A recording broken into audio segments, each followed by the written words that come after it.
Alright, this is happening now, guys. Who could have thought? A back-to-back stream. 2 days, right, one after another. Didn't think I would actually do that. But as I've said recently, I've kind of been hyped to get into these games, and by these games I mean both DDLC and Genshin Impact. So I've decided I might as well stream back to back. Now, the upload to normally I would use this day to take a day off and just upload my previous Twitch stream over to YouTube. But I've decided to instead stream now. Now what I'm not gonna do is I'm not gonna upload the publish the stream on YouTube today, because after all they're still accessible here on Twitch, so there's really no need to hurry. And who knows, I might just have a back-to-back break, so 2 days where I don't stream. Then again, as I've said, the hype is still gripping me, so I don't know. I'm not really sure, but the fact of the matter is that soon I'm gonna need to dial back on these streams a little bit. I'm gonna say this right in the beginning so people watching on YouTube might understand this, hopefully. But yeah, as it stands now, currently I'm not very busy, which is why I have more than enough time to do these streams. But that might change very soon. I'm not gonna go into detail, I'm just gonna say this as a small warning that I might not be able to keep up the consistent streaming schedule. So yeah, there's that. But now I think we should just get into it, right? Because after all, 'tis poem time. I idly twirl my pen around my fingers, sighing at the blank piece of paper in front of me. You'd think that with all the poems I've written so far, it'd be pretty easy to start on yet another one. But I've been having trouble gaining any inspiration in writing a horror-themed poem. In order to celebrate Halloween, Monica asked us all to write themed poetry. Guys, I'm not sure, was this already a thing that happened in the game, or is it an actual event because of what time of the year it is? I think this might be a specific event because it... Okay, well, ain't that interesting? So fitting. Isn't that fitting? I really didn't expect that there would be a Halloween theme now. I really didn't see it coming, but I guess I appreciate it. Wouldn't have guessed that. Well, let's see. We're supposed to have some kind of Halloween party as well. I don't really know what to expect, but I'm looking forward to it. Like a Halloween party as a club, or another thing like the festival, because I really don't want to go back to the festival as of now. I did watch a horror anime to get in the mood, but I'm not sure if it helped much. Don't get me wrong, it was a great bit of surreal horror media. The sound design successfully created tension that kept stacking up over time, and the graphics were quite creepy as well. They were done in the style of old paper puppet crafts, lending an air of mystery and age to the stories. Despite all this, though, my mind still draws a blank when I confront the paper in front of me. Doesn't help that I hardly got any sleep last night either. It's hard to shake off this feeling of exhaustion. I don't want to procrastinate too much, but come on. I've got to think of something. How in the world does Stephen King do this? Alright, it's getting a little bit late, but it probably wouldn't hurt to go out and walk around for a few minutes. Exercise can energize you, right? You could always pick up a can of coffee or tea somewhere too. Plus, something might come to me while I'm walking. So I make my way outside. I see the stars here and there beginning to emerge from the darkening sky. It looks like there might be a small chance of rain, but it's a bit nippy as well. I don't think it's anything I have to worry about though. What's a good place to go for poetry inspiration? I stretch languidly as I stroll past a set of train tracks. Horror. Isn't there a graveyard around here somewhere? If I recall correctly, it's a quick walk from where I am at. It'll probably seriously creep me out, but art requires sacrifice. A few minutes later I spot the wrought iron gate to the cemetery. Is this art also specifically created just for Halloween, or does it appear somewhere else as well? It's quite dark as there aren't any lights, but I can still make out the dark greens of the ivy snaking up the iron fence, as well as a flash of violet just inside the gate. Wait a minute. Hey Yuri! We're gonna get to hang out more with Yuri. She seems to panic for a moment after noticing me, but quickly regains her composure as we approach each other. Also, new clothes. New clothes for Yuri. Nice. Hi, Code. I didn't see you there. Sorry if I startled you. Oh, it's no bother. Wait, why is Yuri visiting the graveyard? Oh.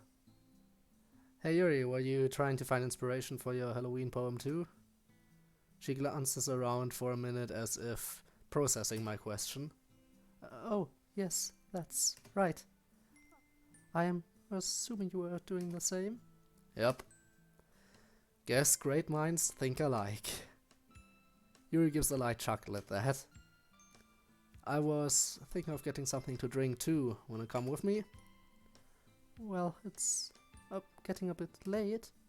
Oh, no problem. I'm just planning to grab tea or coffee from the store for a minute. I see. In that case, I could probably keep you company for a bit. Smiling at each other, we make our way to the shopping district. Yuri, I think you have something on your shoe. Is that so?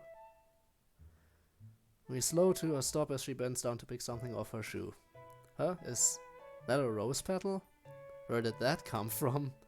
It must have come off some flower arrangements back in the cemetery. Ah, makes sense. It's nice to know that people's graves are being tended in there. I agree. Being forgotten by your loved ones, it isn't a very comforting thought. Were you walking around there for a while? For a little bit. I had some trouble settling on a certain theme for my poem. That's a surprise considering how much you love horror. You wouldn't think so, but it's difficult to pick one cohesive theme when there's so many to choose from. So, what do you end up deciding on? Well... would it be alright with you if I kept it a surprise for now? Sure, I can respect that. As we pass by a row of small shops and cafes, a few drops of water splash onto my face. Hooray, it's raining. And they actually animated the rain. They have... I mean, I don't know how many different frames it is. I believe it's just 2 or 3 different frames that keep alternating, but it's still... It's a decent effect. And I appreciate all the effort that went into this, really. Didn't actually expect animated frames in here at all.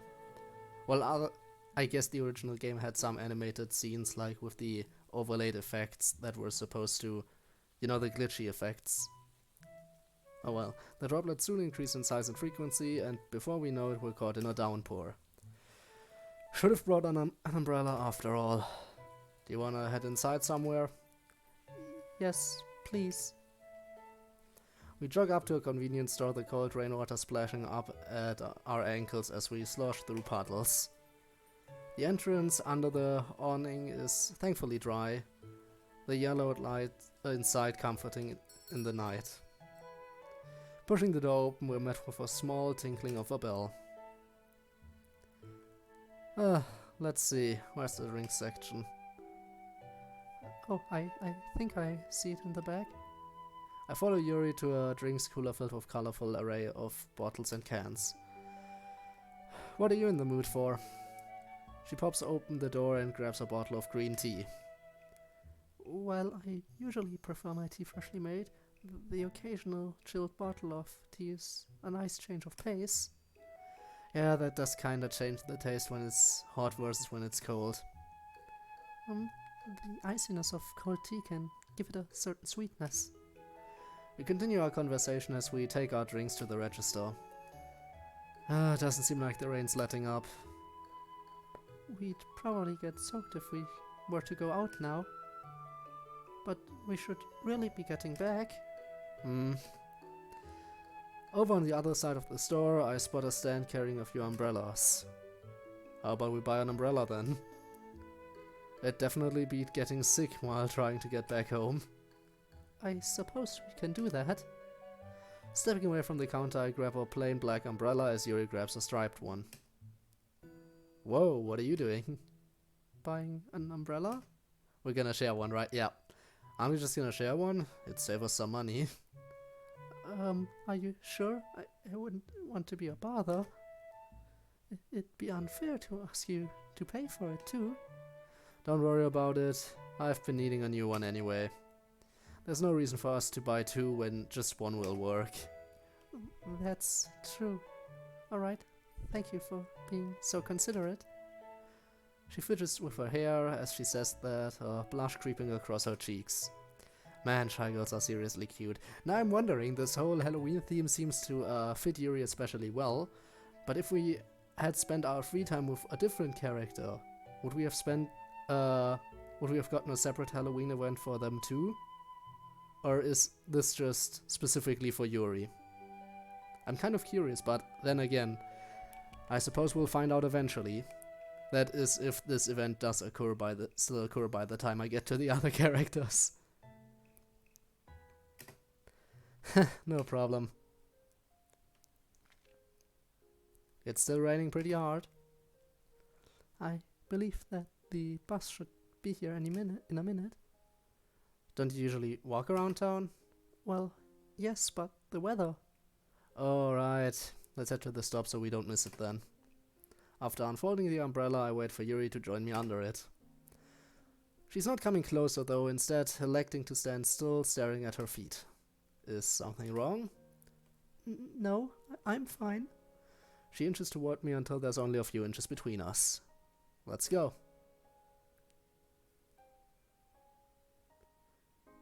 We make our way to the bus stop. Once there, I open up my bottle of tea.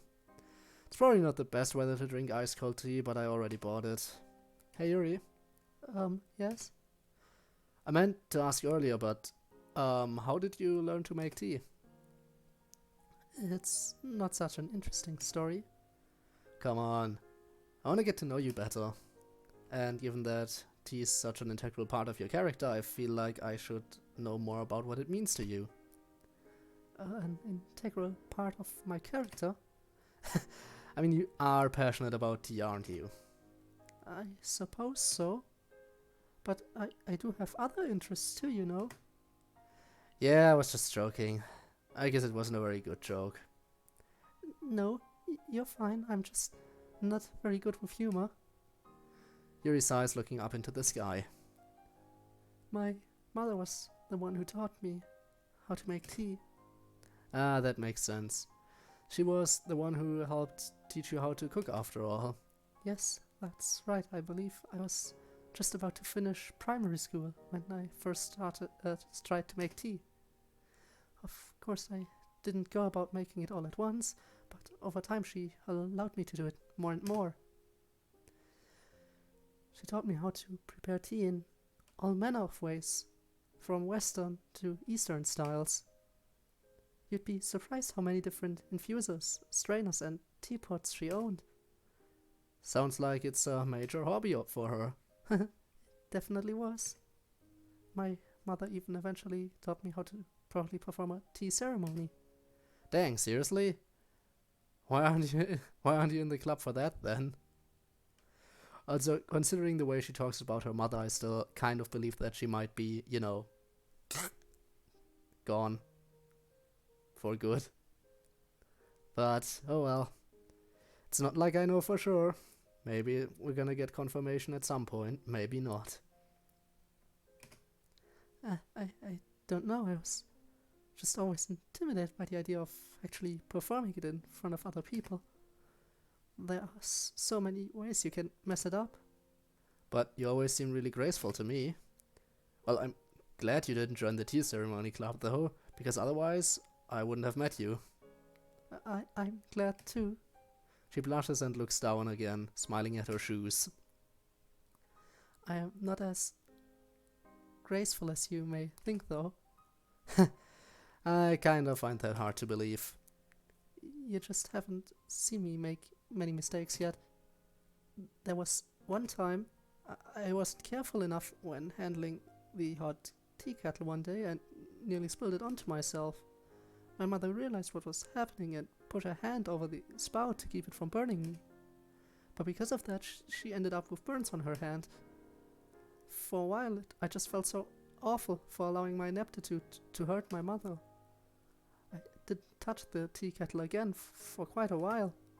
Over time, however, I ended up becoming interested in tea again. Well, I'm glad that you got back into it. Your being clumsy isn't something that I'm used to. When she's calm, she's so elegant. Yes, I am too. Your mom sounds really nice, by the way. I shiver a bit as the wind buffets my body, whipping my clothes around me. Thankfully, the bus shows up a moment later, its bright headlights heralding its arrival. We stumble aboard and manage to find seats next to each other. Yuri moves her arms to her sides, letting out a deep breath and looking out the night sky beyond the window. The passing streetlights reflect off her eyes, shining golden over the violet of her irises. Sinking lower into my seat, I sigh in contentment. Even though we aren't talking, it still feels nice to just be close to her. After a minute, Yuri signals her oncoming stop. As I stand up to exit the bus with her, Yuri stops me. You really don't have to walk me all the way back. Isn't this out of your way? Yeah, but I don't want you to get sick. I bought the umbrella to share with you the full way. Come on, I insist. I gently pull Yuri along with me, opening the umbrella as we leave. Thank you? You're welcome. It's quite serene now. The rain has lightened up to a pitter-patter, and the occasional breeze gently rustles the trees around us. Code? Yes? Do you ever notice how the light is when it's raining? What do you mean? Well, she looks around for a moment and points at a street lamp down the street. Whenever it rains, it almost seems like the properties of light are completely changed. Well, it's especially obvious at night. Now that she mentions it, the lights do seem a bit different. Something I think I've noticed subconsciously, but never really paid any attention to. You know, interesting that they bring it up, because I kind of feel the same. The streetlights just, I feel like they give off a very different feeling when... The light just gives off a very different feeling when it's raining, but I can't really describe it. But yeah, I've also never thought about that, but kind of noticed it. But never really acknowledged it. Huh. Interesting. A cold gust blows by, causing Yuri and I to huddle closer together. Our shoulders are touching by this point, providing a small smidgen of warmth. Yuri doesn't seem to notice, or at least she's acting like she doesn't. But it might just be that she's lost in her thoughts right now, though. She's been doing that more and more frequently. It's been nice to see her really open up to me. Yeah, it's almost like the lights are glowing. Well, of course lights glow, but it's, I don't know, blurry? Yuri nods her head. The way the light bounces off each individual droplet seems to create a sort of halo around the street lamps. At times it almost looks like the lights dancing around in the air as it refracts through the rain. It's as if the lights are spirits, burning out their life forces like fireflies. Showing that not all of the world is darkness. Oh, I never thought of it like that before. My words are met with a faint smile. Every so often, I wonder if the lights in the distance are friendly will-o-wisps. I wonder if they're guiding me somewhere, urging me towards some far-off destination, one step at a time. It's unnerving when they suddenly disappear right before you, when something cuts off their connection to the world, leaving everyone being guided in the dark. It's when that happens that you realize what you'd been taking for granted. You begin to truly appreciate how welcoming the warmth was before, in contrast to the new chilling darkness. Yeah, it can feel kind of lonely when you're walking by yourself in the dark. Not to mention it's kind of dangerous to do so. You haven't been doing that a lot lately, have you? Huh? Don't worry, I haven't. Well, good. If you ever need to walk around at night, just ask me and I'll be there. Plus it feels a lot less lonely when you walk around with friends. Even if you're lost in the dark, if you have friends by your side, you'll at least be able to trust that someone's going to stick by you. It's probably just me, but it feels like you and I are a bit closer than we were before. I'm about to open my mouth to start to speak again, when she abruptly comes to a stop, causing me to nearly trip. We're at a quiet intersection that I am not too familiar with. Well, Code, thank you for accompanying me on the way home. Aren't I walking all the way back with you? You won't want to get wet now, right? I mean, the rain's let up quite a bit by now. Really, I wouldn't want you to go too far out of your way. Are you sure? Yes, I am. Thank you for the offer, though. All good. It's been my pleasure. You were right. It is less lonely walking with friends. Her smile sends a light wave of warmth through my body. Yeah, it was. Well, see you tomorrow then. Goodbye, Code. That was certainly seasonal, to say the least. But now that I know that there are seasonal events in here, I appreciate this mod even more.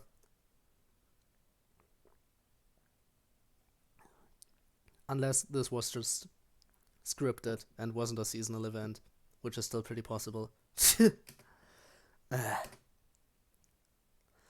I ended up getting home pretty late last night. On top of that, I had to finish some work before going to bed.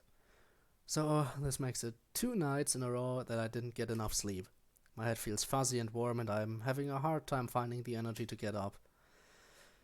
As I shove my blankets aside to try and stand up, I struggle to maintain my balance. Crap, I can't do it. I flop back onto my bed, sinking down into my comforter. Maybe I'll just rest my eyes for a bit. What is this? My body feels like it's baking in an oven. Oh god, I got sick. Great follow-up after we just had the umbrella moment, where we were worried about getting sick, and actually bought an umbrella just for that, and now we got sick anyway. It's pounding in my head. Each wave of pain pushes me further into the haze of my fever. How much time has passed? Struggle to take a deep breath, and I am pleasantly surprised by the notes of lavender and sweets in the air. Lavender? Yuri? Now that I think about it, I hope she didn't catch anything as well. I smile into my pillow as I think about the time we've been spending together. Not even my fever can distract me from the happiness I feel from recalling these memories. This warm and fuzzy feeling inside, it's not the same kind of feeling I get when I think about friends. It's something different. However, I'm suddenly snapped out of my reverie when something cold and damp is placed on my forehead. Turning in bed to face my room, I am met by the sight of Yuri and Sayori sitting by my bedside. That explains where the smell of sweets came from. In addition to that, Yuri's red-faced whispering to Sayori as Sayori writes on a piece of paper. Code, you're finally awake! Yeah, I guess I am. What time is it? It's about 7 o'clock in the morning. Oh, holy, and I've been out this whole day? Hold on, what are you two doing here? I get up a little, propping myself up on my elbows. My head still spins whenever I move, but I'm a bit better than I was earlier. I'm really sorry for coming to your house. into your home unannounced like this. You weren't answering your calls, and Sayori mentioned that. Relax, Yuri. I'm guessing you and Sayori came over to check up on me, in which case I'm thankful you guys are here. Yuri blinks for a moment, a blush deepening on her cheeks. Oh, well, I'm glad. See, Yuri, I told you Code wouldn't mind. Again, I think I'm going too far towards the Natsuki voice here. I gotta need to correct this. So, you're the culprit behind this wizard, eh? Hey, you should be thankful that we're here. Don't worry, I'm just teasing you. Well, if you didn't show up at school and wouldn't answer our calls, so we were worried that something happened to you. You should have seen Yuri. She started Sayori. Anyway, Sayori decided to visit after school, so I tagged along. Well, I'm sorry for making you guys worry and go through all this trouble. We'd much rather you were okay, so please don't worry about it. Anyway, I think I'll be fine. I make an attempt at standing, but the intense waves of nausea quickly remind me that I am not going anywhere soon. No, you should rest. I'll get you some water and medicine. Sayori rushes off, the fading sounds of footsteps signaling her descent to the lower floor of the house. You need to recover before you attempt anything more strenuous. Standing up is a strenuous activity. You know what I mean. Well, I kinda need to use the bathroom. I stand up fully this time. Oh. Well, in that case... Yuri stands up too. Do you want me to help you? Okay, give me some privacy. Yuri, just because I'm sick doesn't mean you need to accompany me to the bathroom. That's going a little bit far. It could be that I'm not feeling as well as I thought I did. But at the thought of her helping me in the bathroom, it feels like my fever's come back in full force. Sit back down as my face heats up. Yuri, congrats, you made it worse. Okay, Code, she probably means something way different from what you think. Code, are you okay? Your face is burning up. I'm fine, Yuri. Here, let me help you. She proceeds to extend her hand out to me. Focus, Code. I'd probably die of embarrassment if I ended up wetting myself in front of two girls, so I gotta make it to the bathroom one way or another. Take Yuri's hand. It's surprisingly cool in my grasp. As she helps me back up, I start to wobble a bit. Did I just accidentally skip a text box? No, I didn't. As she helps me back up, I start to wobble a bit. If you need to, you could... Now it looks like she's the one catching a fever. She looks away, struggling to maintain eye contact. Are you okay, Yuri? If you need to, you can lean against me for support. I wouldn't want you to end up falling and hurting yourself while you're ill. Thoughtful. We end up leaning on each other shoulder to shoulder. You know, this probably isn't the time, but again, I need to appreciate all the different backgrounds we got. Alright. Once we make it outside my room to the bathroom door, Sayori comes up the stairs with water and medicine. Hey, Code, you shouldn't be out. She cuts herself off as she glances between Yuri and me. I need to go to the bathroom, so Yuri's helping me. Yes, exactly. Okay.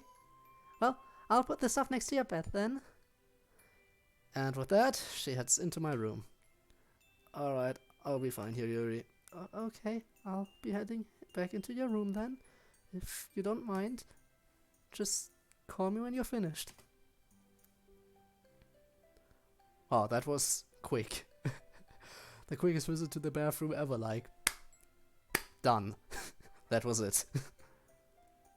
Done in a second. Making my way back to my room, I can just barely hear the sounds of Sayori and Yuri talking. So it seems... And CodeErr... Do you... Wait, what about me? Come on, you heard Come on, you heard what he said. What? What did I say? I'm sure we just misheard him. Well, he doesn't know a whole lot about... he doesn't know a whole lot of people outside the club. Who do you think he was talking about? Alright, Code. You should probably stop eavesdropping now. No, seriously, what? What are they talking about? What did I say? Huh? Hang on. Sayori insisting that me and Yuri are already pretty much together. I agree. I mean, I would like to agree. But as I reach for the doorknob, my hand freezes. What do you mean? My mind's racing, trying to figure out if I said anything to them. Oh, come on, Yuri. Don't you think that I should check on him? As footsteps begin approaching the door, I quickly open it. Code. Oh, I see that you're done. Yeah, I just finished. Sayori perks up as she notices me enter my room again. Hey, I just texted Monica and Natsuki that you were doing better. Oh, cool. They were probably wondering where I was, right? So I open my mouth to speak more, my stomach rumbles. Now that I think about it, would you like something to eat? Yeah, that'd be great. Jinx! So did she say it too? Because on the textbook, I think it only said my name. Anyway, Yuri sighs and then laughs along with Sayori. If you want, we can try making something here. Code, do you have any ingredients we can use? I'm pretty sure I have some salmon. Oh, and a bunch of frozen foods as usual. Ooh, I'd like some salmon. Given that it's a school night, it'd be preferable if we could make something fast. Just be careful not to set the house on fire again. While I smile at Sayori while I say this. Hey! There was one time. We end up laughing together. Well, Code, if you're settled back in, we'll get started on the food then. They proceed to head downstairs as I take my medicine and drink some water. It's nice and quiet now. As I close my eyes, I can feel myself slipping back into the warm embrace of sleep. That is until the sound of my phone ringing shatters the calm of the air. For a moment I contemplate ignoring it, but with a groan I reach for my phone and check the caller ID. Mom's calling. This is it, the first interaction we have with any one of the protagonist's family. Good thing I checked. Interesting. Hey, Mom. Hey, Code. Oh, great, now I need to do a mom voice. I can't do this. This is another female character.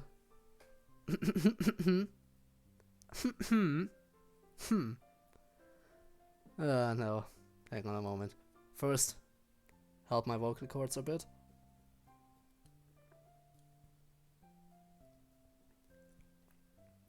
Okay.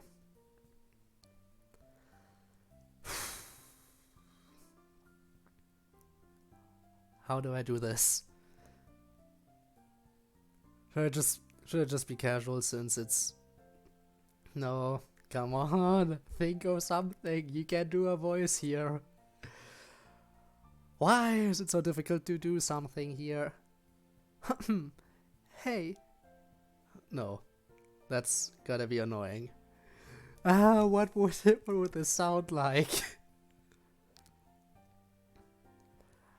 I'm already out of voices I can do. Why? Why are you doing this to me? Okay, let's just calm down. Considering she's the protagonist's mom, I can probably give her maybe just to a normal voice, because I doubt she'll be appearing much anyway, so I shouldn't be thinking too hard about this, right? Right. Okay. Whew. Maybe alter just my normal voice just a little bit. Hey Code, are you okay? You didn't pick up your phone earlier, so I was getting worried. That sounds very much like my normal voice. Maybe a little bit more. Maybe my normal voice is just slightly towards Sayori. I guess that's maybe. I know it doesn't sound very feminine, but what do you want me to do? There's only so many female voices I can do before I'm just plain out of options. Plus, the school rang me up to tell me that you didn't go in. Sorry, I must have been out. Anyway, I'm doing better now. Had a really bad fever, but after sleeping it off, I'm feeling much better. Are you sure? Yes, Mom. Well, make sure you're drinking plenty of water and getting a lot of rest, okay? I think I left some medicine in the kitchen if you're... Mom, it's just a fever. It's not like the bubonic plague or anything. But right as I say that, I can't help but hack up a wet, raspy cough. Are you sure about that? That cough sounded pretty medieval. Yes, absolutely. Geez, way to reassure me. Are you sure you're okay? I can catch a flight home if you're really ill, you know. No, it's way too much effort. I'll be fine, Mom, seriously. Some friends came over from school to help take care of me. Oh? I'm guessing one of them was Sayori? Mm-hmm. And? And what? The other friend? She's a girl, isn't she? Hey, don't be getting any funny ideas. I wouldn't dream of it. It was just Yuri. Isn't Yuri from your club? Yeah, she is. I see. So... I can tell exactly what the next question is going to be.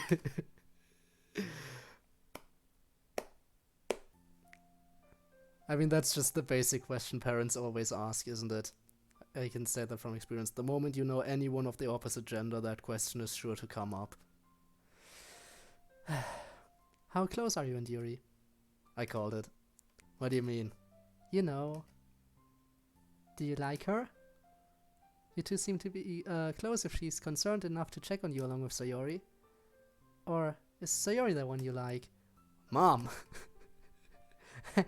Can't a mother be curious about her son's love life? Come on, be honest. Jeez, my life isn't some dumb high school rom-com, you know? What kind of angsty teenage boy tells their mom about their crushes? It's okay, I'll keep it secret. How about this? I'll answer with a definite I don't know. Ha, you can't worm your way out of this one. I'm too starved for details about your life. I roll my eyes. Whose fault is it that she's not here to know about my life?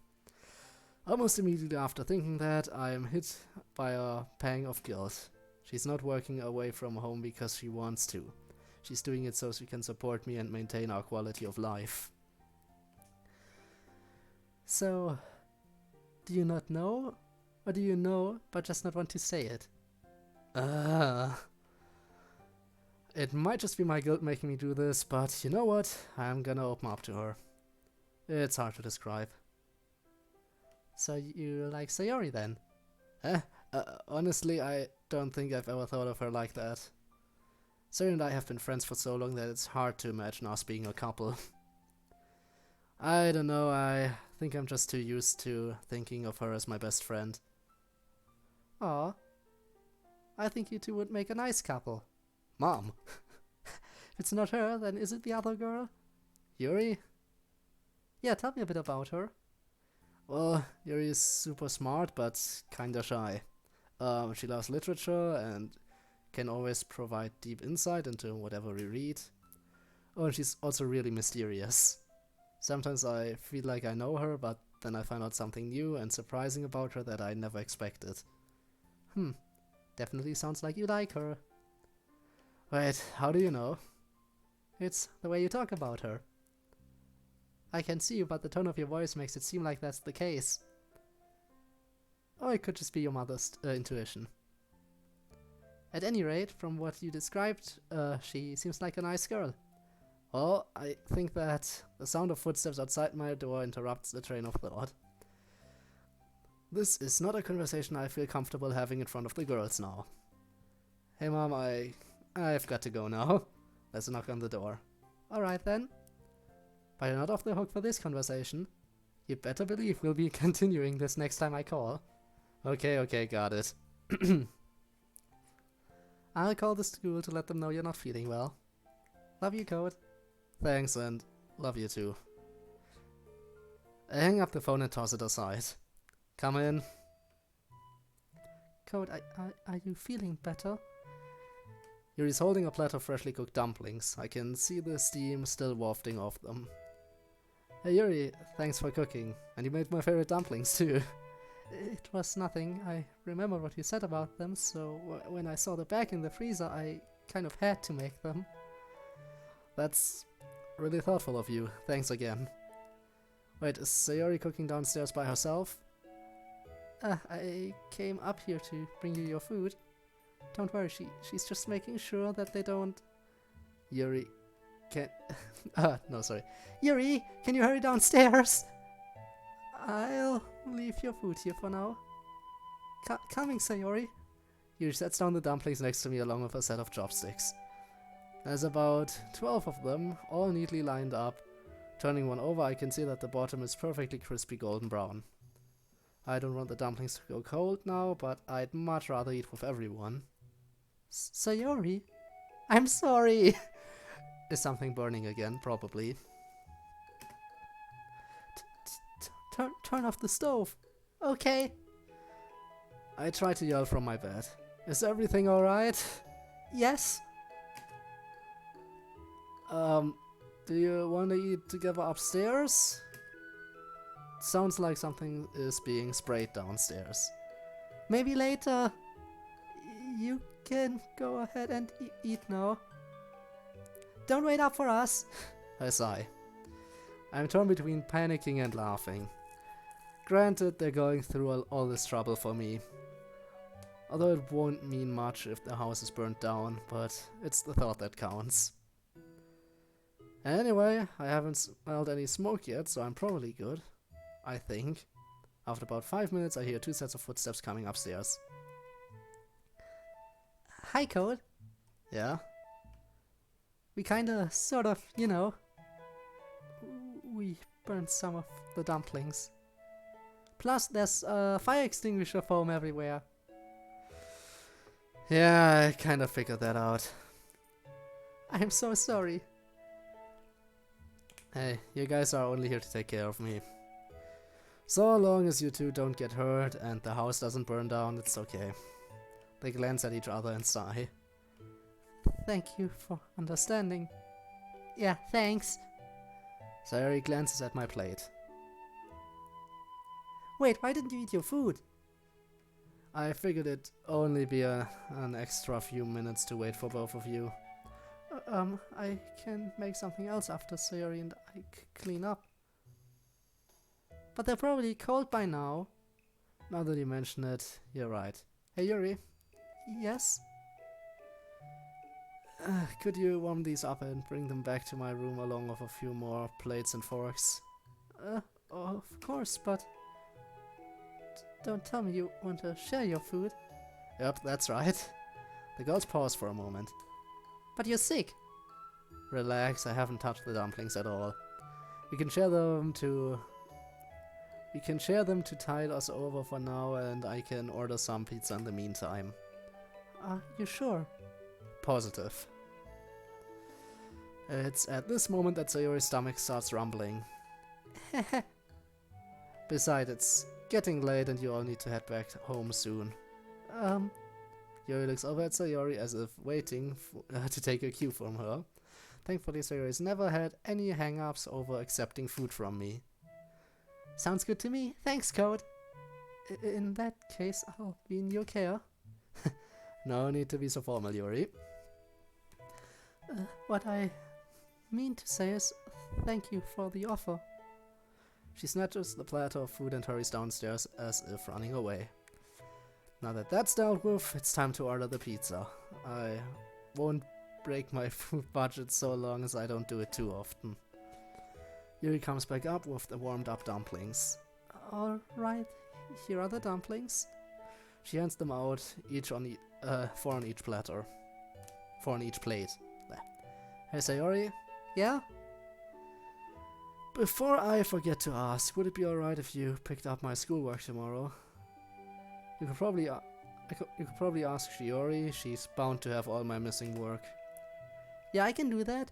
After all, it won't do you any good to miss out on your education. Got it, Mom. You know this is for your own good. Yeah. Anyway, let's dig in.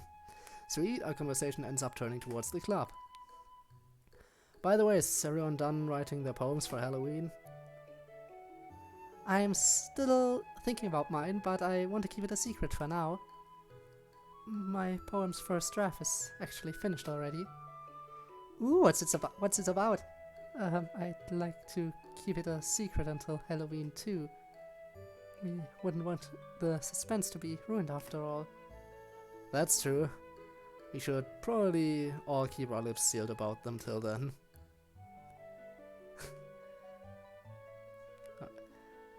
Right.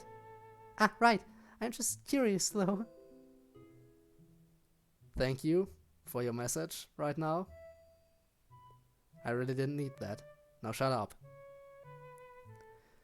Don't you hate it when your PC interrupts you while you're busy streaming? Well, anyway, it wasn't something important, so let's just get back into it.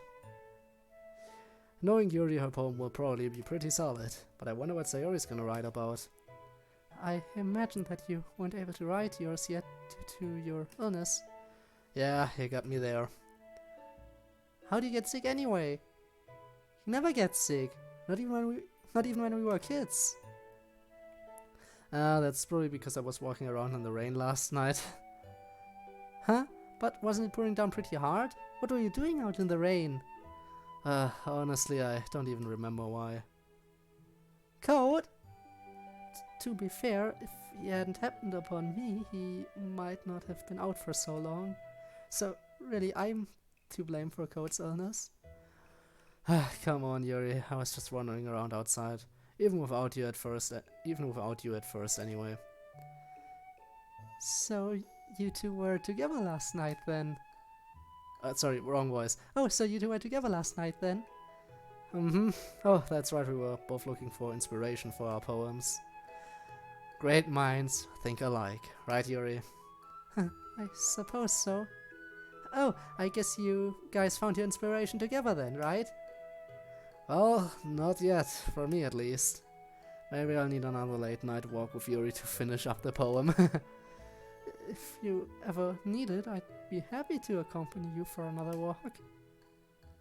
Wow, sounds like fun. Oh no, Sayori, I hope you're not getting depressed again. Regardless, with or without another walk, I'll have something together by the time Halloween comes up. I look forward to it. Suddenly the doorbell rings. I'll get it. I'm super hungry. I shuffle around my drawers for my wallet and hand Sayori the money. Hey, this should be enough to cover it. Thanks, I'll be right back. Before Yuri can move to join her, Sayori dashes off downstairs. Man, she really ran off. Yeah, I should probably go with her. Excuse me. As Yuri follows Sayori out of my room, I check my text messages. Oh hey, Monica's texting me, Ray. You know what, no. For text messages, I'm just gonna read them in my normal voice. Gonna save my throat a little bit of trouble here.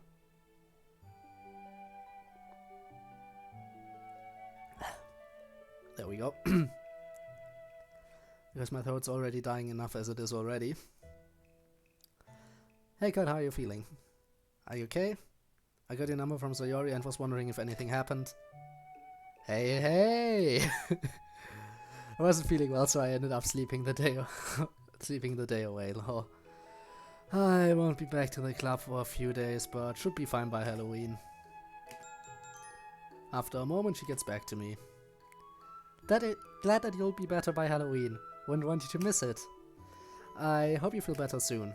Thanks, Law. I appreciate it.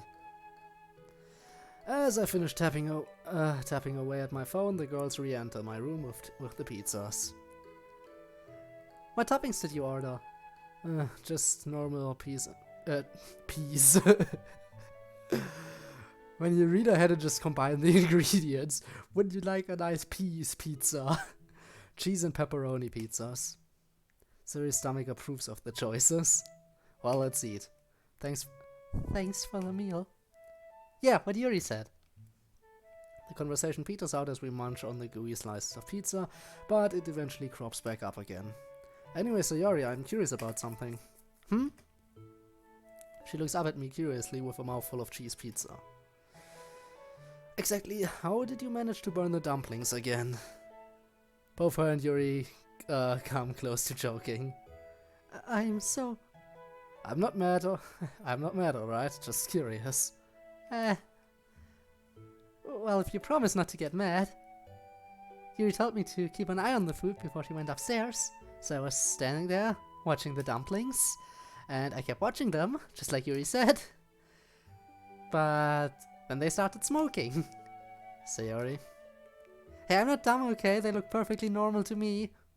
They just started smelling burnt. Oh, and they started smoking too. And that's when I called Yuri. Sayori, when I told you to watch them, I thought it was implied that you should also cook them. How was I supposed to know what you meant?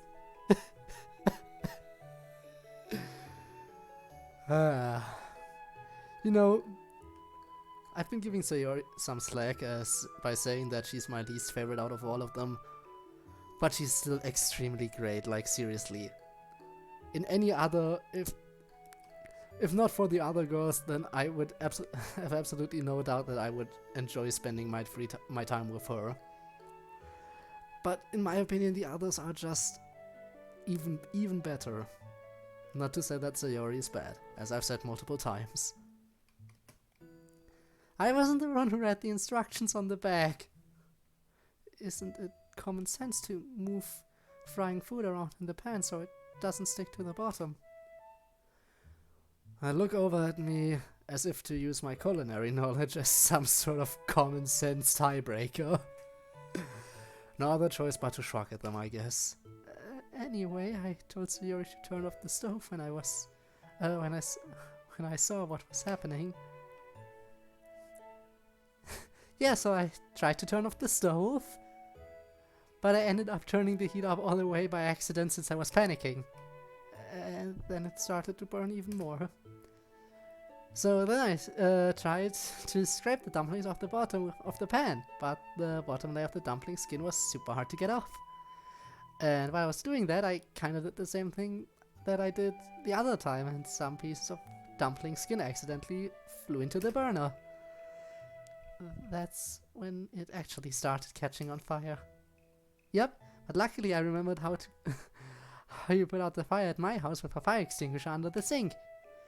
After a second I found one and sprayed the stove down.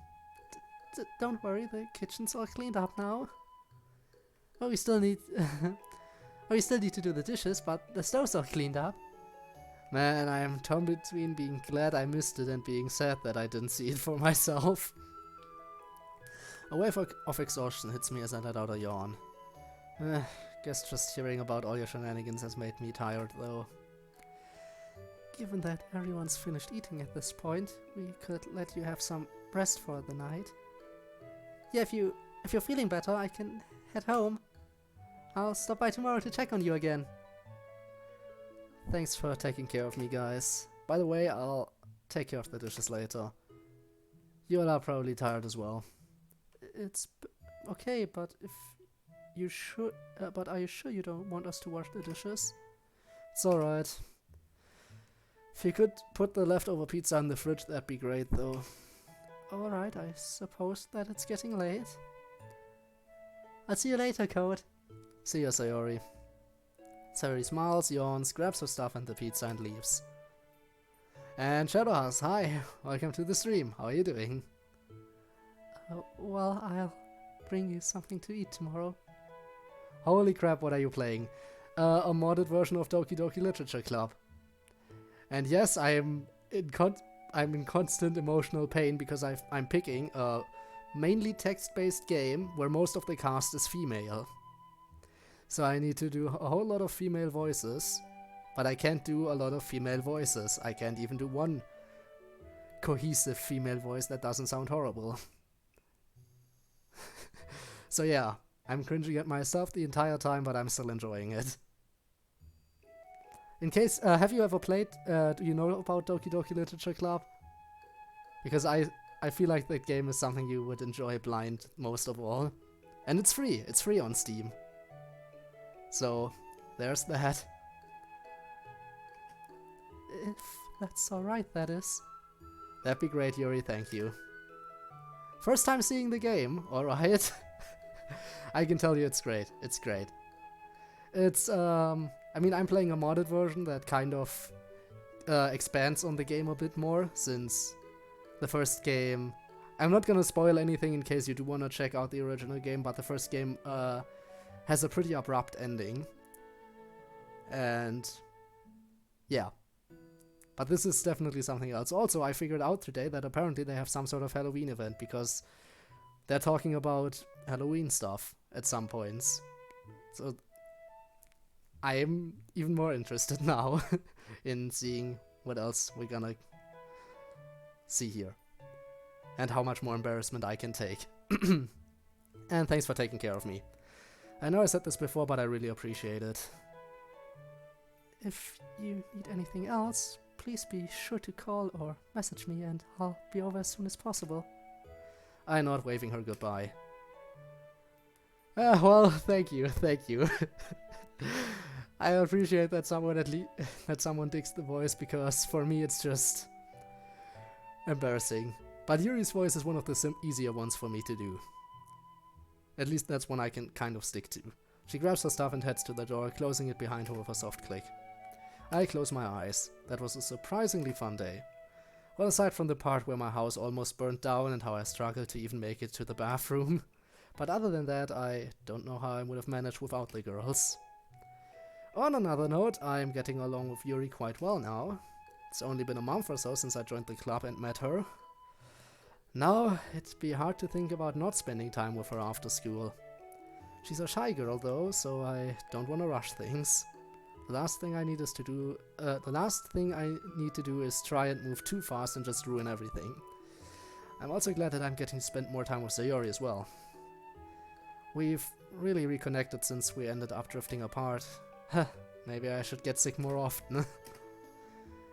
Yeah, if a guy needs to get sick for people to hang out with him, then that might be a problem. Even as I'm all over these thoughts, I feel sleep beginning to overtake me again. I need to recover, especially since I don't want to end up missing Halloween. There it is again. Tomorrow, I'll think more about my poem. And we completed another day. Hooray!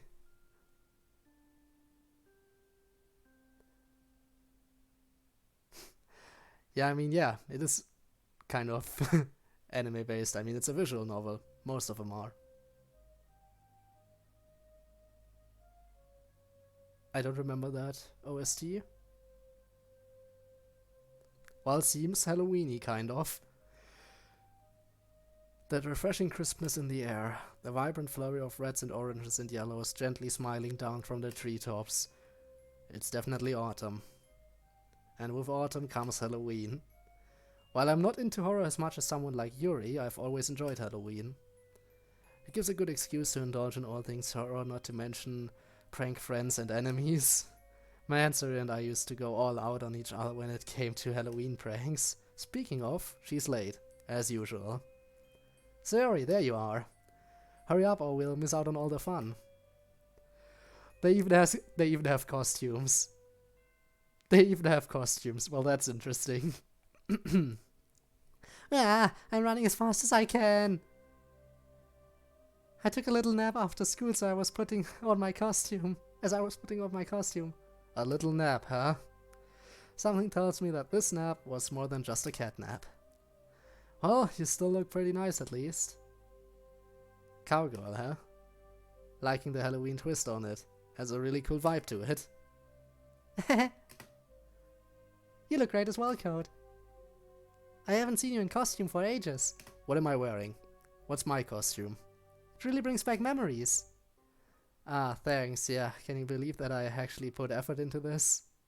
It is spooky. Ooh. You know, I'm actually kind of glad that we're getting some more Halloween themed content right now going on my streams, because besides the only spooky game I've played this October was Spooky's Jumpscare Mansion, and that was over relatively quick. So I'm glad we're getting some more Halloween themed content right now. I laughed to myself. There I was, thinking I'd outgrown Halloween, yet here I am. Well, you have to. It's Halloween after all. I just wonder what the others are gonna look like. Oh, I'm curious what the others are gonna look like. A question lingers in my head as we make our way to school, and we're not even gonna get any details on our own costume. Like, what are we? What are we going? I have no idea. Along the way, I spot a couple of other people also dressed up. One guy doesn't look too out of the ordinary, brown fedora, red and green sweater. It's his glove that's the giveaway. It sports a row of blades. Upon closer inspection, his face looks charred and burned. Impressive makeup, to say the least. Sayori flinches as she passes him. I mean, yeah, free candy is always nice.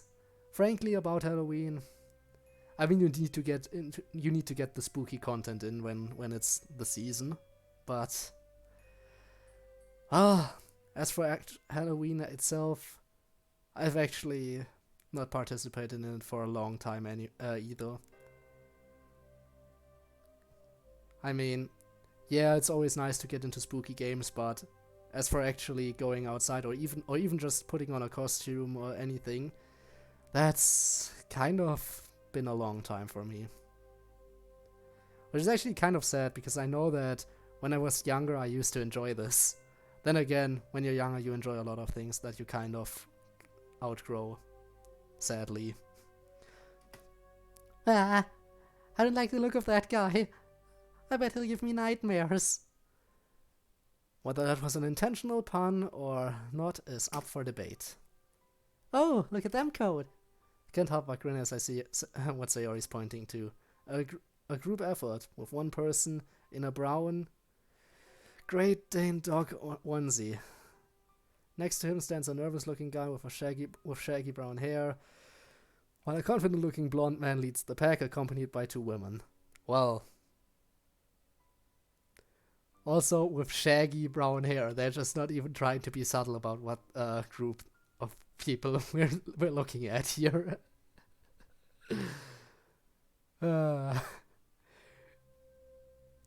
Alright. It's a pretty big contrast from the costume we saw beforehand. The walk to school feels more like a parade, with a variety of characters ranging from horror to cute, western to eastern.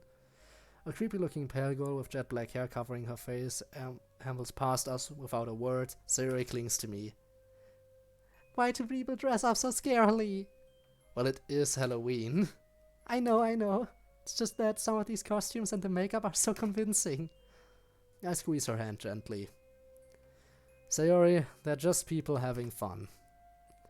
Look, I'll say hello to the next one. You'll see, they're just celebrating Halloween. There's nothing to be afraid of. Except for my voice dying. Time to simp on an anime girl. It's always time to simp on anime girls. She doesn't look very convinced, but nods anyway. The next person to walk by us doesn't look too scary. Kinda looks like a janitor, with dark overalls and an expressionless white mask. Sure, the mask is a bit unsettling, but at least he... Okay, never mind, he's got a huge knife. Hey, nice costume. The masked man doesn't reply, although he does stop walking. Now he's just standing there wordlessly looking at us both. I don't think this is doing Sayori any favors.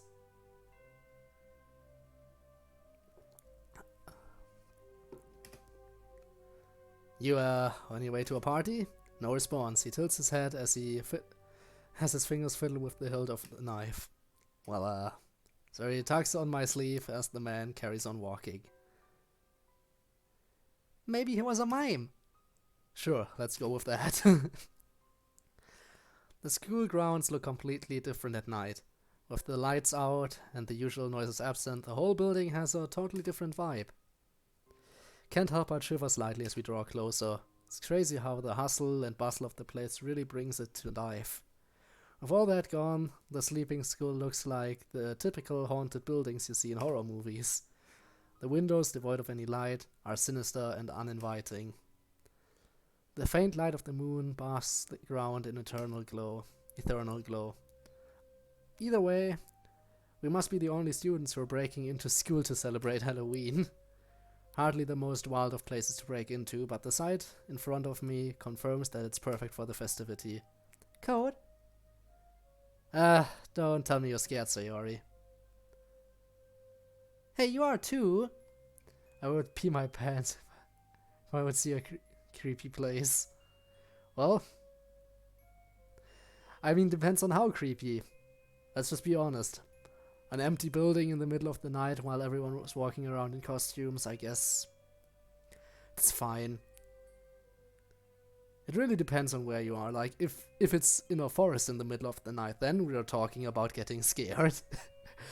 But if it's in the middle of the city, then it can't be too scary. I puff my chest out in a comedic display of Faux bravo. Am not. She playfully rolls her eyes. If you say so. By the way, where are the others? Who is it? Right behind you. Is it Yuri? Is it Monika? Or is it Natsuki? Considering there's no stutter and it's a person who actually was willing to talk to me, I'm guessing it's not Yuri. It's you, of course it's you. Surprise! You infiltrated the game. I'm gonna guess Monika is taking initiative. I can't help but let out a yelp of surprise as the unexpected voice causes me to jump out of my skin. Meanwhile, Sayori is in a furious fit of giggles, shaking with laughter. Did Monika take initiative? Hey, what's so funny? Don't tell me you weren't scared either. I saw her coming. It's Monika. Interesting costume, I suppose. Going as a witch is fitting, but it looks more cute than scary, I have to admit. Monika holds an expression torn between sympathy and amusement. Here we go, the hardest voice for me to get into. Oh god. No! I can't do this today, come on. I can do this. Okay. Sorry, Code. But it was too good an opportunity to pass up. Oh no, my voice is squeaking. Come on, I can do this. I could do it before I can do it again. You should have seen your reaction. I pull a face. Very funny. Nice costume, by the way. She does a twirl. Thank you. I wasn't sure what to go with in the end. It's too high pitched, that's so hard to do. It felt weird putting on a costume. I can't even remember the last time I did anything for Halloween. And it's so quiet, I hope it's even audible. I'm guessing this is the first time you've broken into school, huh? It is hard. I'm getting so quiet every time I do this. You shouldn't be proud of that, Code. Oh, come on, Monika. Where's your rebellious teenage spirit? You're a witch after all, aren't they meant to get up to mischief? Yeah, come on. It'll be a lot of fun. No one will find out. In all the excitement of preparing for Halloween, I totally forgot that Monika was a perfect student. The thought of breaking in, especially into school, must be completely foreign to her. Still, sometimes you've gotta have a little fun. Today, of all days, as well. A wry smile works its way onto her face. Just for today. As it turns out, breaking into school is kinda easy. That or we just got lucky. We managed to find a window that's unlocked. The interior of the darkened school looks just as spooky as the exterior. My imagination is doing me no favors. Every sound we make seems exceedingly unwelcome, like we stumbled into a den of a monster. Even with Sayori and Monika near me, I can't help but feel uneasy. I was all for the idea of breaking into school. I mean, why wouldn't you? I mean, considering that the group of friends we're hanging out with, we all met inside the school, because they're all members of the same club in school, and the only members of said club. It's kind of maybe, but I still don't get why that would be a reason to spend any festive activities here, especially after the whole flop of the school festival. The last festive activity we had in this game was the school festival, which, oh god, that was a disaster, to say the least. Also, we're still missing 2 people. We're still missing Yuri and Natsuki. But now that we're actually inside, it's only just dawning on me how creepy darkened schools really are. I swear I heard a rumor that a couple of years ago a student committed suicide in this very school. You know, since you're currently watching this blind, I mean, since you don't know the original game, I should say, I'm kind of torn in between if I should expand on that comment. Because suicide is not a foreign topic to this game. It's really not a foreign topic. Especially, well, at least we have Sayori with us. She's an expert on that topic. Alright. Just hanging out with Sayori. I should really stop with the dark humor right now. Did she hang herself? I shiver as I simultaneously try to block out the memory and remember more of it. Also, of course, hanging. They even bring out the exact same method of suicide. No, that wasn't it. She just disappeared one day. No trace of her, almost like her being was just deleted. Stop it! You're talking exactly! This is such a callback to the original unmodded game. Please, if Sayori... Please, I just want everyone to survive. That's why I installed this mod. Gone, like that. I mentally shake myself. No, that didn't happen. These are just silly rumors that school kids like to spread to creep each other out. But a part of me can't help but imagine. What if that actually did happen? Would her ghost still be roaming these very halls, twisted with vengeance, prowling for victims? What if? Here we are. Monika's voice snaps me out of my spectral spiel. We're outside the club room. I can spot Yuri and Natsuki inside. Poring over a pumpkin carving. Okay, the other 2 are already here. It's a shame we're doing it in this room. Huh? Why? Just run out of that school. Oh no, we should run, totally. Well, let's not run until we say hello to the others. And then we can run together. Or better yet, chase each other down, run from each other. Just imagine. You're in this huge empty building, like you're in an empty, dark, unlit school. Everyone is wearing Halloween costumes. Wouldn't that be an interesting place to play tag? Or hide and seek? Or anything along those lines? That would make for an interesting experience. Well, it's Halloween, right? The classroom opposite to us is where that one student hung herself. I freeze as Monika winks at me, opening the door. Hey guys! You two look great. Okay, what are they gonna look like? My guess for Yuri is maybe vampire. For Natsuki, I honestly have no idea. Let's see. Oh, more like a old Victorian dress. Could still be vampire. Yuri blushes. It looks like she's gone for some sort of gothic vampire outfit. Yep. Which, given her taste in horror and poetry, is a really good fit. Could have expected as much. For Natsuki, again, I'm not really sure what she would look like in a costume, but probably something rather cute. I'm gonna guess something cute. Not really too scary. Let's see. Is she gonna... No, she's not gonna show up yet. Thank you, Monika. It is quite enjoyable to express my love for horror in this way.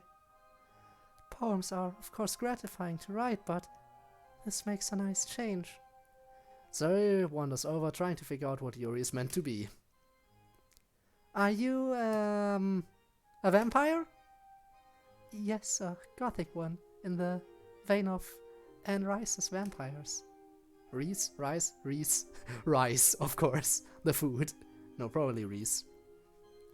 It's not too dark, is it? Relax, Yuri, it's Halloween. It's pretty much a day dedicated to horror, it's fitting. I really like yours as well, Natsuki, pretty spooky. Okay, what's Natsuki gonna look like? Oh.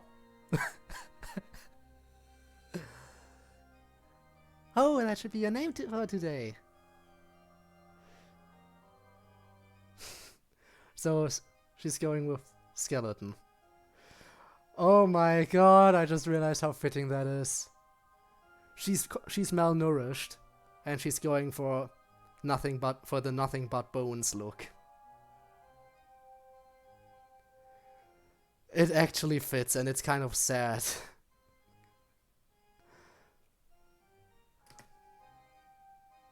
Sayori, what the heck are you? Not spooky. That's your new name. It's super fitting. Natsuki looks at Monika and Yuri in a desperate plea. After getting no response, she sighs deeply and starts up again. Sayori? Yeah? That's literally the dumbest thing I've heard all day.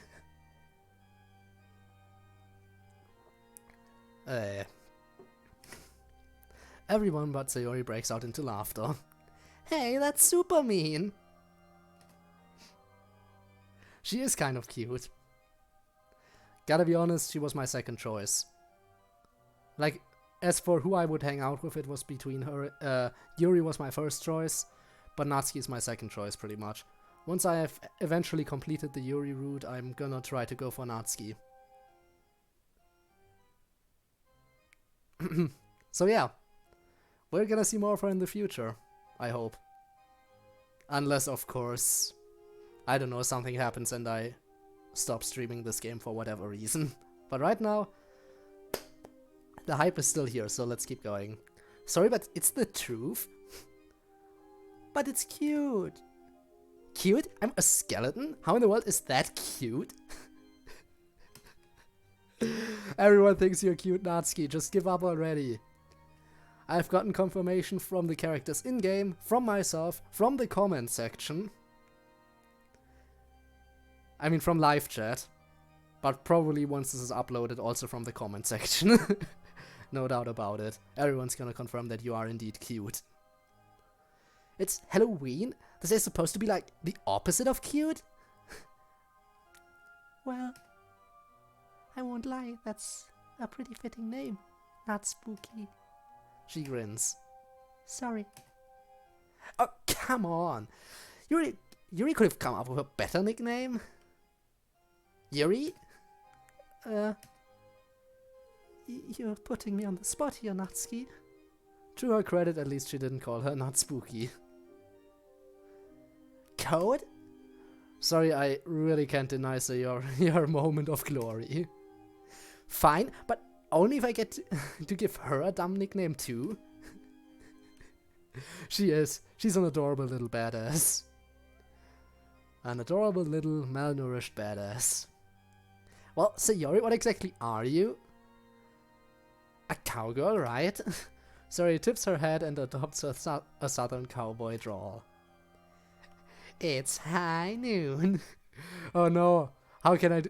Did I do it justice? Did I catch the Sayori voice while at the same time trying to get into Western feel?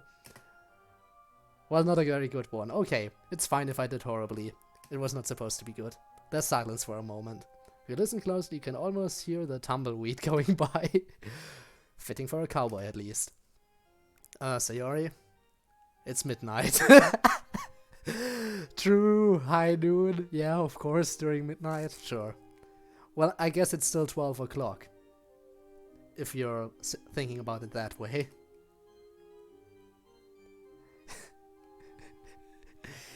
It's high moon then. You've been watching too many spaghetti westerns, not Sayori? Spaghetti? No, I'm just hungry. That is part of the reason why I like Halloween. It really brings everyone together, even if the premise of the festivity is a bit dark. I figured you'd like Halloween the most, Yuri. It's pretty much a day dedicated to horror. Although it's pretty great seeing a skeleton, a cowboy, a vampire, and a witch all in the same room. And me, whatever I am. You're saying ghosts will come, but what if the main character, me, is in a ghost costume? In that case, ghosts are already here. Not exactly every day you get to see that. I just remembered all the silly things we get up to, all the pranks and the scary movies. Yeah, it's pretty silly, but that's what makes it fun. Plus, I can't wait to scare you for my ghost stories. It's gonna be the best. Oh, not spooky. Please don't make it too scary.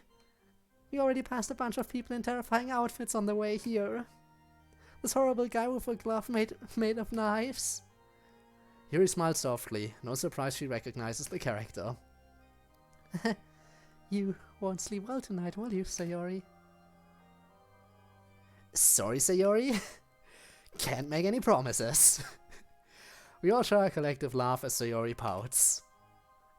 Speaking of festivities, I brought something that I believed would contribute to the intoxicating nature of the mysticism of Halloween. It's rather decadent, but since it's a special occasion... Yuri slides a slender black wine bottle out of her bag. A slender black bottle, sorry. Why did I say wine? Maybe because I kind of remember something about that. Anyway, its glass taking on an alluring shine beneath the fluorescent light. I was able to find a nice Chianti. Yuri? Is that apple cider, Yuri? No, I think that's wine. It is wine, called it. Or it did say wine bottle, and I'm just stupid. I've done something wrong again, haven't I? Don't worry. I think alcoholic drinks are allowed on school grounds now, aren't they? Not to mention that we're underaged anyway. Although that's never really stopped anyone from drinking. I'm sorry. I just thought that, given that we're trespassing anyway... I don't know what I was thinking, and now the atmosphere's ruined too. It's fine, Yuri. It's fine, Yuri. At least you didn't bring it during a regular club meeting. I can't do this. Okay, come on.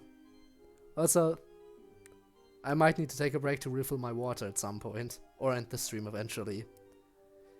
Can I just go get candy? Cause like they're missing all the. I know.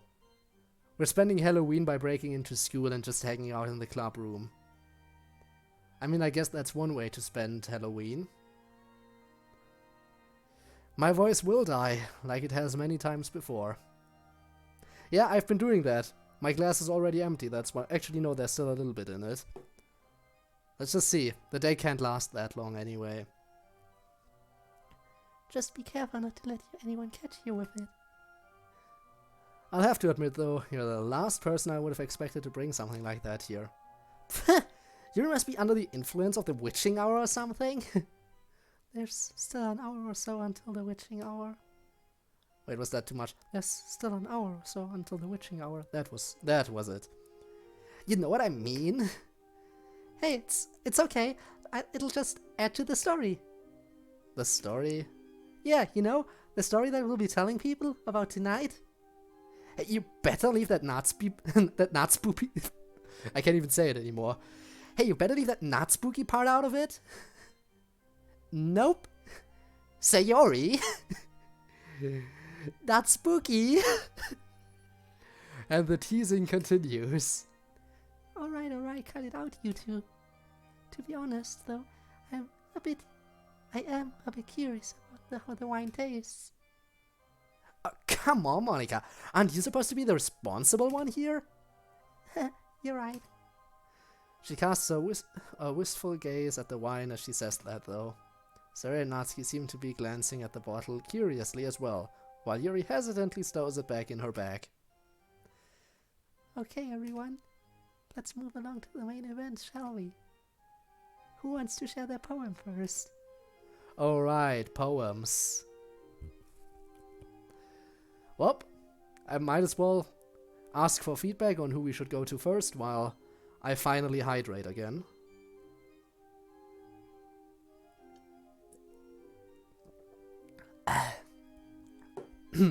My throat is gonna hate me, but my throat hates me all the time anyway, so whatever. So, we could go with Yuri since we're hanging out with Yuri all the time. We could go with our best friend and just see what she has written. We could go with Natsuki since we haven't seen much of her today. Or we could go with Monika, the club president. Either way, we're probably gonna have to share with everyone, but who should we go to first? That's the biggest question right now. I mean, Yuri's always an option, as I've said. But Monika is usually the person you go to get the best feedback, because apparently our main character has also... Just pick random. Who did I pick? I don't even know who I just picked. My old friend. There's a dark and hollow thing that follows close and to me clings.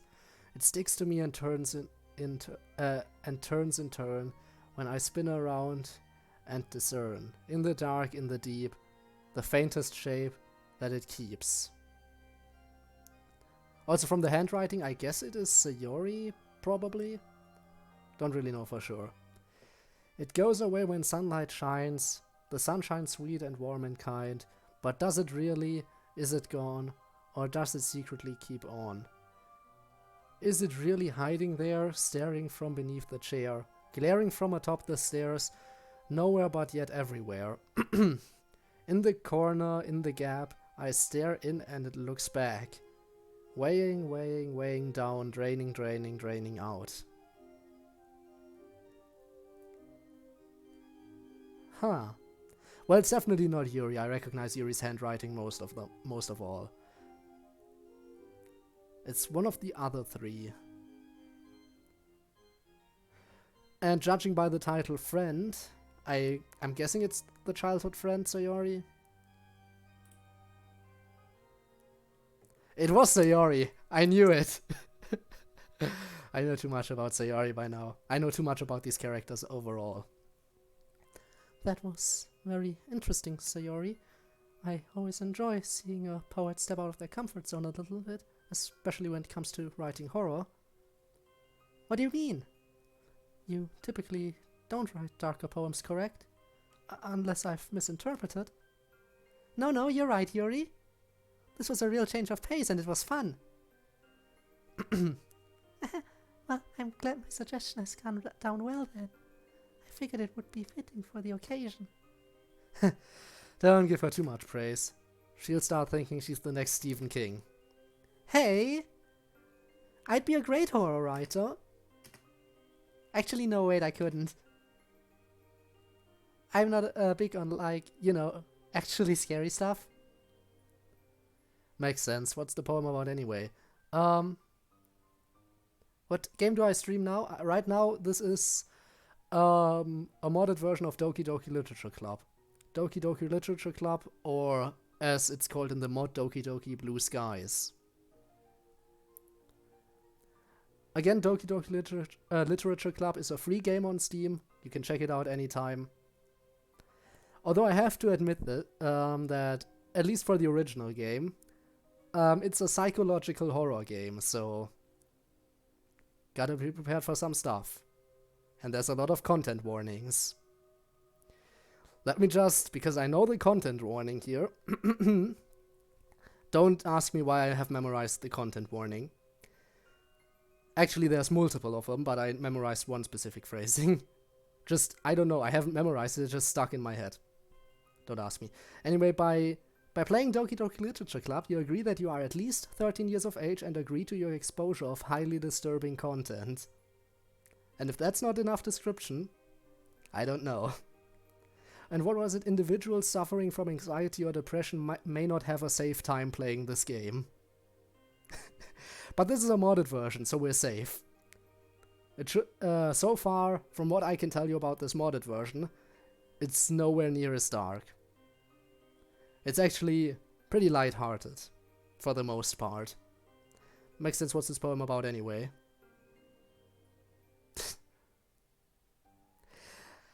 Well, Subnautica is interesting to say the least. You know, about Subnautica actually, before I continue here,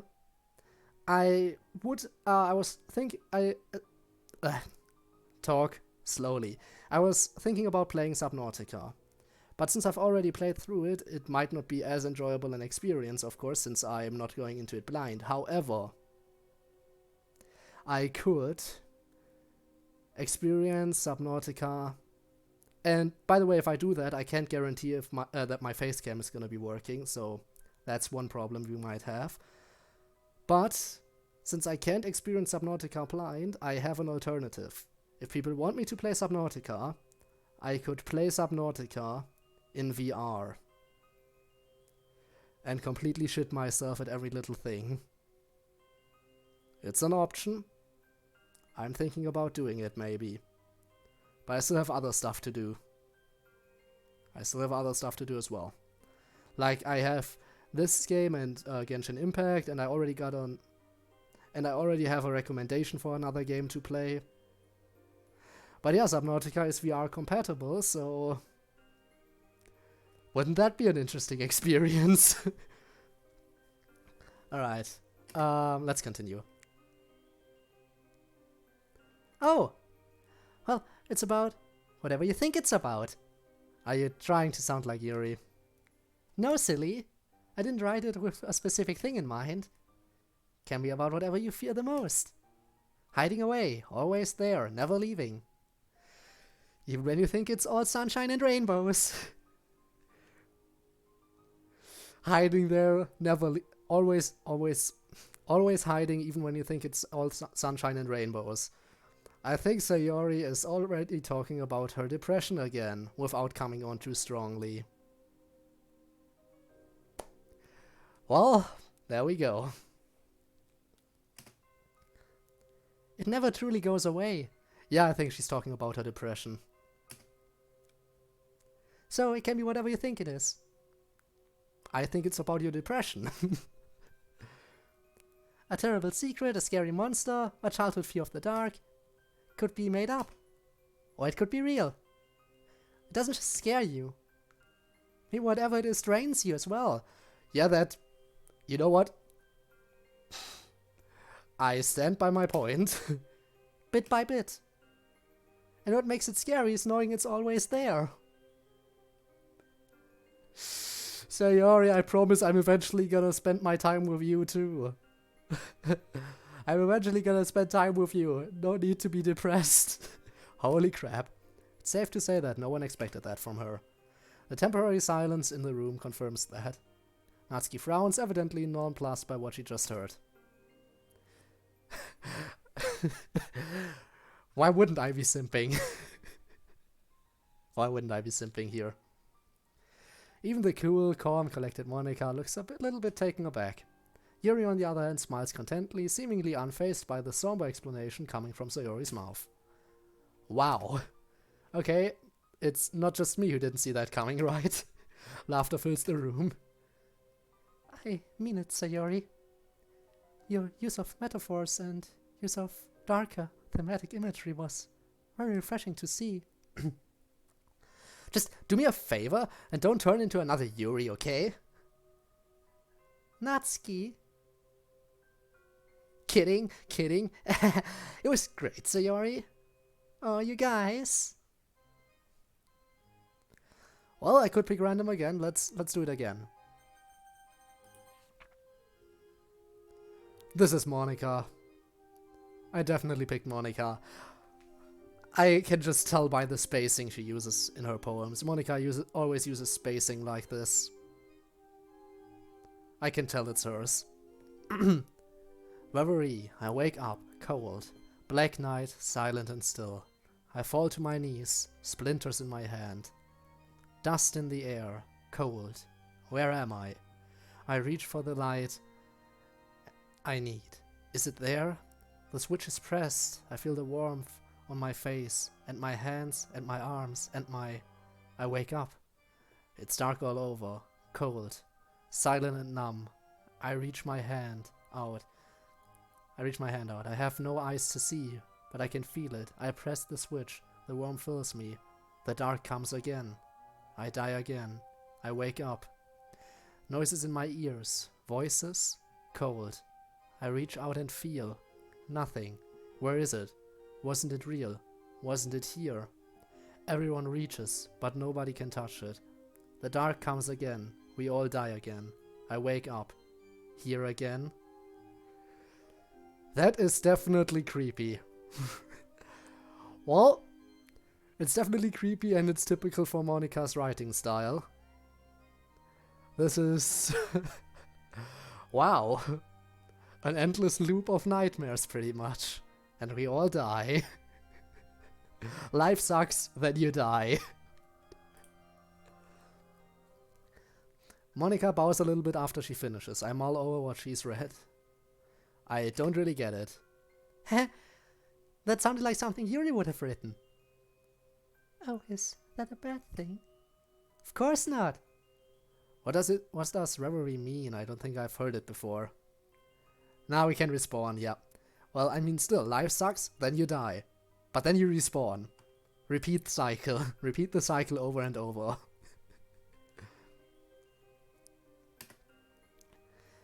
It's an English word that means something like having a pleasant daydream. Pleasant daydream, yeah, right, that's what you described in that poem. But it comes from a French word that means madness. Appropriate for Halloween, isn't it? Monika's smile is looking a bit more sinister than normal somehow. How cultured? Yuri looks a little distressed at the implication that Natsuki's sarcasm and the idea that Monika's poem sounded like something she might have written. Do both meanings relate to the poem? You could say that. What do you mean? It reflects on how a blissful act can make the pain go away for a little while. Okay, 50-50 here. Again, I'm gonna pick random and see if I can guess who it is. This is Yuri. Man, I'm on point today, aren't I? Well, we're gonna know for sure once. Yeah, I'm glad you like Yuri. She's the shy smart girl, pretty much. Ethereal. Somber sounds of midnight malice float around a chastised chalice. Riding otherworldly winds, letters torn from nails pinned. The one thing I have to say, in the beginning I never had much trouble with her handwriting, but over time, like, I kind of... I'm gonna say this, once I started streaming this game. In the original game I never had any problems, but once I started streaming the mod, for some reason I had problems with the handwriting. I don't know how that came to be. I still think it looks nice, though. A looming figure takes my hand, leading me through a sympathy canned. Cumbersome ways side my shoulders, with the serenity of falling boulders. Yeah, I'm trying my best to read it, so don't worry about it. Their words are muffled by lament. False reassurance fails to dent the fierce facade of fleeting fear. Time is lost, no longer here. Cobalt nerves, fractured soul of the luminescence of coal. Clacking footsteps from below, echo, echo, echo, echo.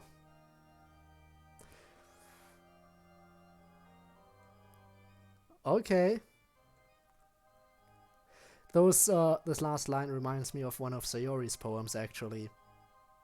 That one of Sayori's poems ended with, "But all I hear is echo, echo, echo, echo, echo inside my head." So the repeated use of the word echo kind of reminds me of The repeated use of the word echo towards the end of the poem reminds me of Sayori's poem. For a moment, the room is silent. Oh no, I went too far, didn't I? No, it's just the kind of thing that we're looking for. Would you like to tell us what you were thinking when you wrote this? Okay. Yuri takes a deep breath. It's a bit hard to describe, but sometimes there are nights where my mind just seems to be full of noise. Nights where I can hear. She trails off absent-mindedly. Did she get caught up in her own poem that much? Hey, Earth to Yuri? I'm sorry, I didn't mean to get sidetracked. It's okay, Yuri. Don't feel like you have to rush. Yeah, take your time. Right. Well, as I was saying, I wanted to try to capture the feelings and one might have on a bit of a dark night. Wait, aren't all nights dark? It's a metaphor, Sayori. It gives you chills? The poem? Well, I mean, all of these poems are kind of creepy. That's the theming. But yeah, if it gives you chills, then that means it succeeded. Hooray. Again, with the poems from these girls, you always gotta look out for the undertones as well, because they all have their own thing. I can talk about this since you won't play the original game anyway, because you're not good with horror. As for Sayori, she's severely depressed. She has very bad depression. She doesn't actually talk about it, but she always puts on a smiling face and acts really, really kind-hearted and cheery, but actually, she's super depressed. And I'm gonna say this right now, the abrupt ending of the original game is because she hangs herself. That's why I was talking about the girl that hung herself, and when they mentioned that, I was just thinking back to the original game where Sayori ends up killing herself at the end of Act 1 by hanging herself. And then for Act 2 she just gets entirely erased, and Act 2 is a retelling of Act 1 where no one even remembers she exists. Hooray.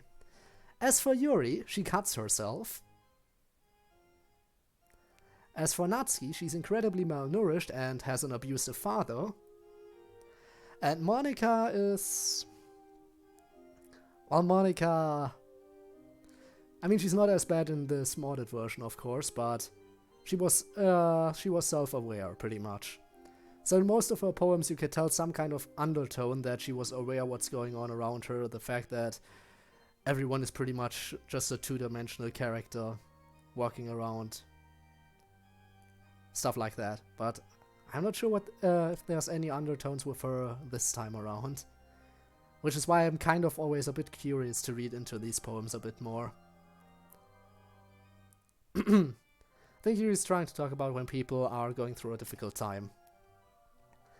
That's right, Code. The dead of night can be very fickle. It can be a peaceful time as the world around us winds down. But sometimes being alone with your thoughts can be terrifying.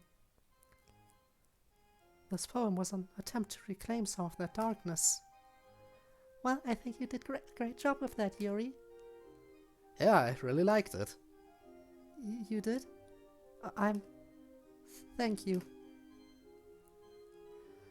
Well, that just leaves Natsuki. The one with the simplest poems. Let's check out what Natsuki has written for us. And I'm curious to see if there's any dark undertones where you can tell about her family life. The dark. Sometimes I lie awake at night, sitting in a room devoid of light, and think about the monsters waiting in the dark. I can't even imagine what they look like. Maybe sharp claws, a skin lined with spikes, maybe a mouth that could swallow me whole. Maybe red eyes that could pierce my soul. They could eat me right now if they wanted. Yet they wait. Waiting for me to close my eyes, waiting for me to dream of the light, waiting for the perfect moment to strike. But now I'm thinking about the monsters and I'm still lying awake. In the dark. Yep. That's one thing I gotta hand to Sayori, to Natsuki. Natsuki's handwriting is the easiest to read out of all of them. Out of all of them, this one is the easiest to read. With Yuri being the hardest, and I think Sayori being second easiest. and just, that leaves Monica coming in at number 3 on the easiness chart. But yeah. Yeah, I know it's not great. So she writes about monsters that are choosing not to strike while she's awake, waiting for her to close her eyes. Interesting. Now, could this be a subtle way of calling her dad a monster? Maybe, maybe not. What do I know? Because for Natsuki, she doesn't usually... For her, the undertones are usually related to something different. But I mean, let them write creepy stuff. Oh, that reminds me. Right. Once I upload this stream to YouTube.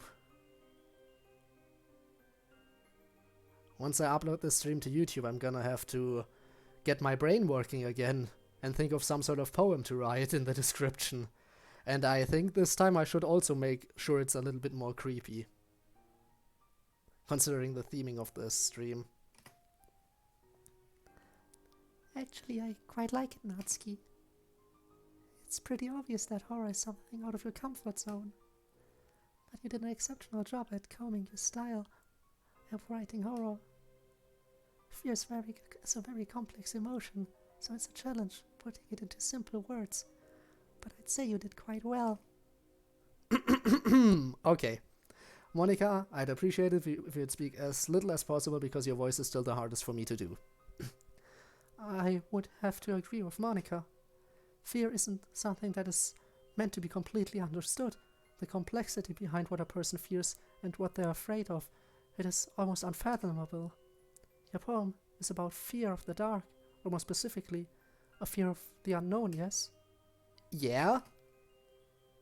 Excited about that I can even explain that feeling. What's with the egg jokes right now? Did I miss something? Why the egg jokes?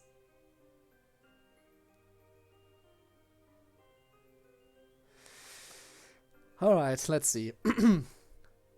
But yeah, today I'm gonna need to write a horrible poem again. Just remember that. Today or tomorrow. I don't know what's there. I don't like the feeling. I don't like not feeling safe. A poem is all about how your imagination plays tricks on you when you're in the dark. Yeah, I did see the egg jokes.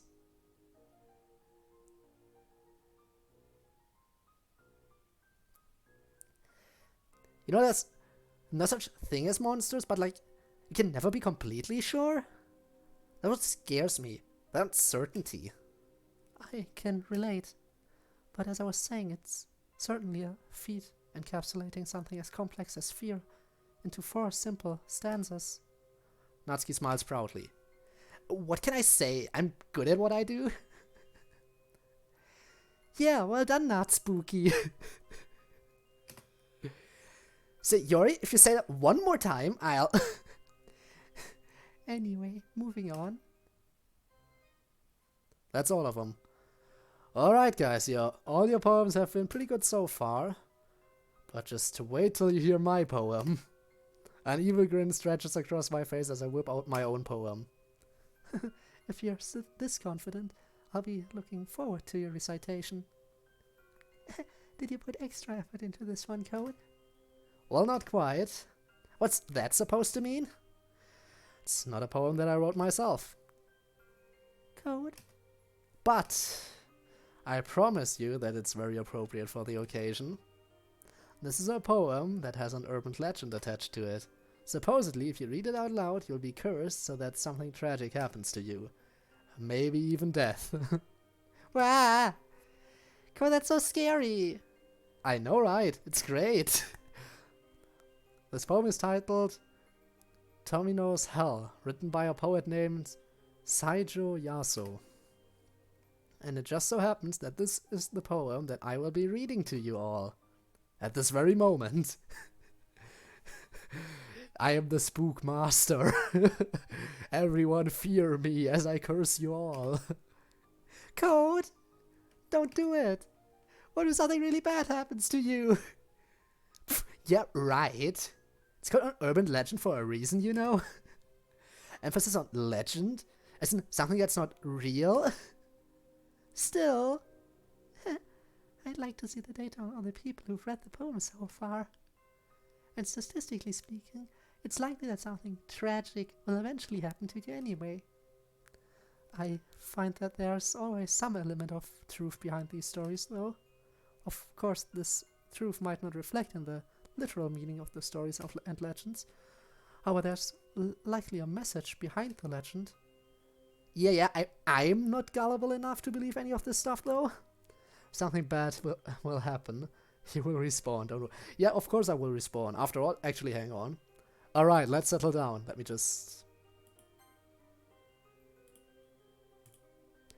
There. Now there's no need to worry. Now I can always respawn here. Unless this mod pulls a full-on original game Act 1 ending and deletes all my save data. That might also be possible. Because yeah, when Sayori killed herself, her file got deleted out of the game files, and that meant all my save files were corrupted, so I couldn't load them, and the game automatically had to start a new game. If something like that happens, then there's nothing I can do with these saves. But don't worry, I can still always respawn and come back. It's just gonna be a little bit of a longer way. Alright guys, let's settle down. You can all voice your thoughts after I read it.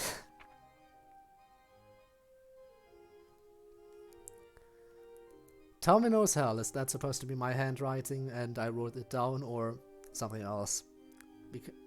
Anyway. Elder sister vomits blood, younger sister's breathing fire, while sweet little Tomino just spits up the jewels. All alone does Tomino go falling into that hell, a hell of utter darkness without even flowers. Is Tomino's big sister the one who whips him? The purpose of the scourging hangs dark in his mind, lashing and thrashing him, but never quite shattering. One sure path to Avicii, the eternal hell. Into that blackest of hells, guide him now, I pray. To the golden sheep, to the nightingale. How much did he put in that leather pouch to prepare for this trek to the eternal hell? Spring is coming to the valley, to the wood, to the spiraling chasms, to the blackest of hell. The nightingale in her cage, the sheep aboard the wagon, and tears well up in the eyes of sweet little Tomino. Sing, O nightingale, in the vast misty forest. He screams, he only misses his little sister. His wailing desperation echoes through hell. A fox peony opens its golden petals. Down past the 7 mountains and 7 rivers of hell, the solitary journey of sweet little Tomino. If in this hell they be found, may they then come to me, please. Those sharp spikes of punishment from Needle Mountain. Not just on some empty whim, its flesh pierced with blood-red pins. They serve as hellish signposts for sweet little Tomino. Okay. Okay. So now we're all gonna die, right? Because everyone who hears this poem performed will well, maybe not die, but will have terrible misfortune come for them. So congrats to everyone watching this right now. You've officially been cursed. Hope you appreciate it. Not sure if it's just me overthinking it, but I feel a strange chill running down my spine after reading that. Code! That was seriously too scary. It was alright. I should probably downplay it, at least for Sayori's sake. Yes, rip you, rip me, rip everyone.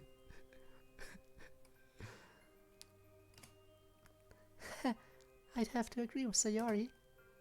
It had a very creepy, old-fashioned feel to it. After hearing that, I wouldn't doubt that something bad looms in your future. Monica! Personally, I found that poem quite beautiful. Of course, it's certainly eerie, but there are a lot of symbols and metaphors that I could pick out just from hearing that one reading. I think that I'll have to look into this poem more in my free time. Psh, you guys think that was scary? It was pretty meh in my opinion.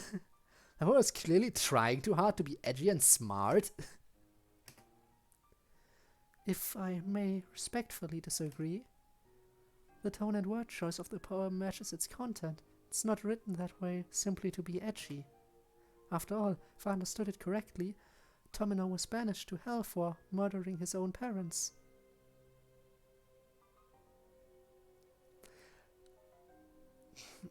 Okay, apparently I didn't read into it enough. Eh?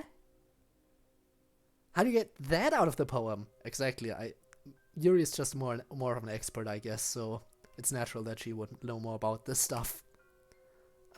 Well, it mentions that Tomino is on the way to Avicii, the lowest of hells in Buddhism, and killing one's parents is one way that you get sent there. Oh, whatever? Again, you're representing her knowledge on stuff. I still don't like it. Well, you can agree to disagree. But whether you like the poem or not, you'd have to agree that it and the legend attached to it are pretty interesting, right? I mean, I guess. Code, I'm gonna have to keep a good eye on you from now on, just in case the legend comes true.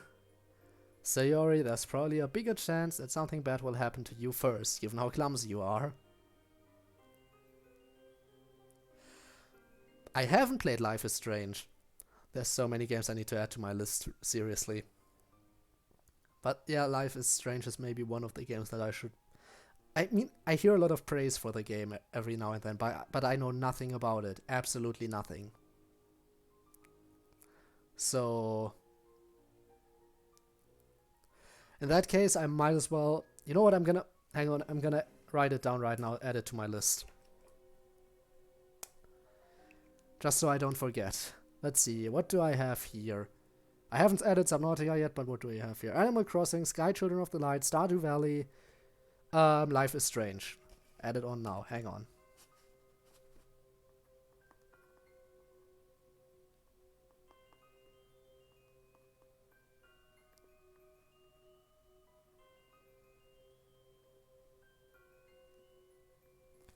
There we go.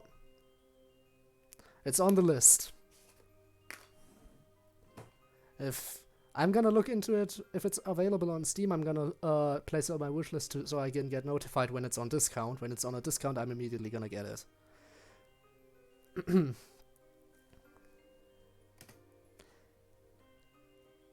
Hey! We all share a laugh of Sayori joining in after a moment of pouting. Ah, guys, this has been so enjoyable. It's fun to scare your friends with silly pranks, and dressing up is also a lot of fun. Although, I don't really like horror that much. It's just so scary to think what could be out there. Ah. Stop being a chicken, Sayori. Hey, you're the one who got scared by Monica earlier. The girls laugh at my expense as I let out a groan. She's never gonna let me live this one down. Touché. Anyway, it's ghost story time, right? I don't really know many ghost stories, to be honest. Sorry.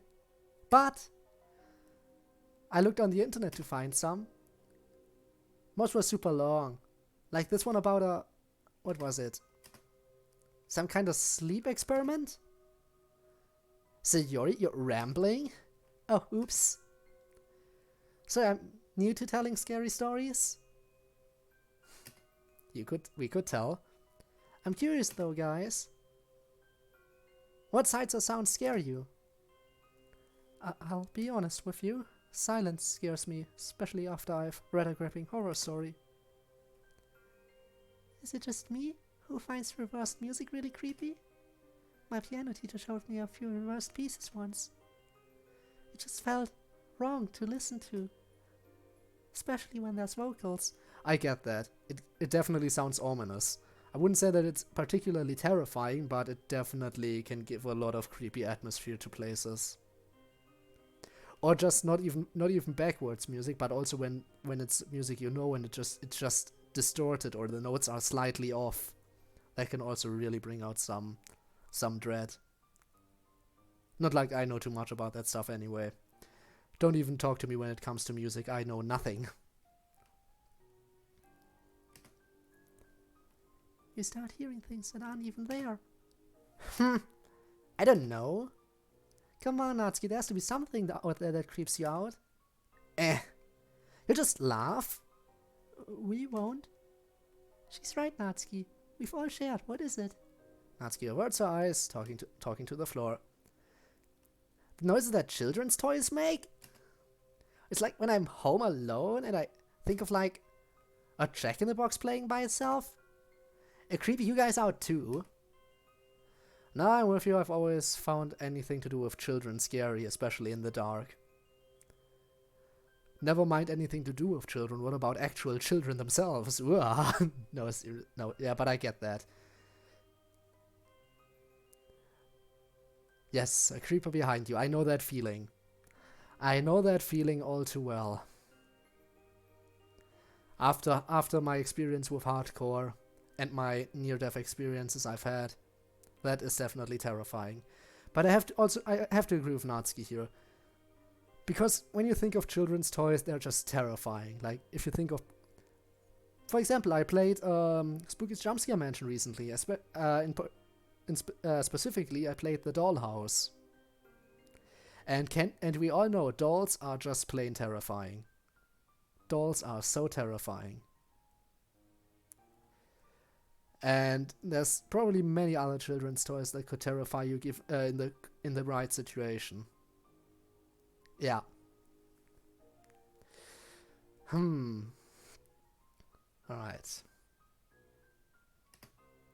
The sound of babies crying, for example. Oh yeah.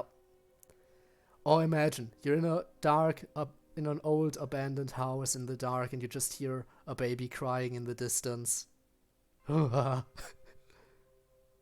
Like the like really quietly. Normally it's annoying, but if I heard it in the dark and there was no one else around, I shiver. Well, it's fitting that you mentioned that, Code. Don't you remember that argument we had on Halloween back when we were like 10? No. Sorry, where's this going? We were both on our way to a Halloween party. It was pretty quiet, so you could hear everything. I heard the sound of a baby crying, but wasn't coming from inside anyone's houses or anything. There weren't many people on the streets either, and it definitely wasn't one of them. It was coming from down a dark alleyway. A chill runs down my spine as I remember exactly what incident she's talking about.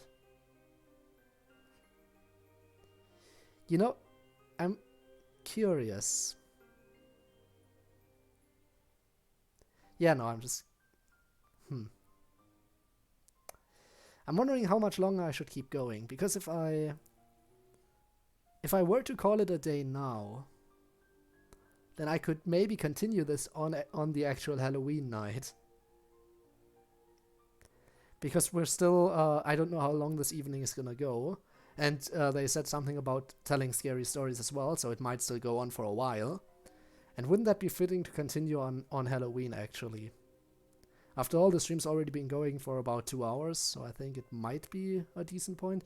Unless, of course, you guys really want me to keep going. Or rather, I'm saying you guys, but I only have you going on right there. That would be creepier. So in that case, I'm probably just gonna... I'm gonna do this right now. So I can save here. In that case, I think I'm gonna call it here. Then maybe take tomorrow off. Actually, no, hang on, no. Which day is it today? Yeah, alright, so... No, tomorrow is... Yeah, okay, no, sorry. So this evening... now I'm... You know, it's always confusing when you have to deal with time zones.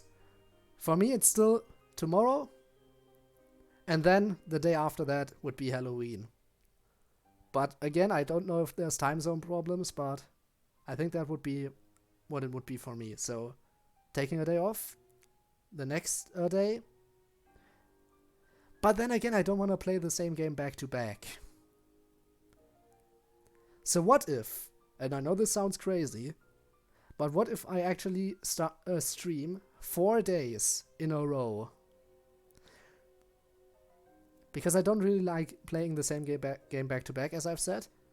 So that would be tomorrow Genshin Impact, the day after that, DDLC again. And then I'm going on a small break. Actually, that would be fitting, because after the weekend, I'm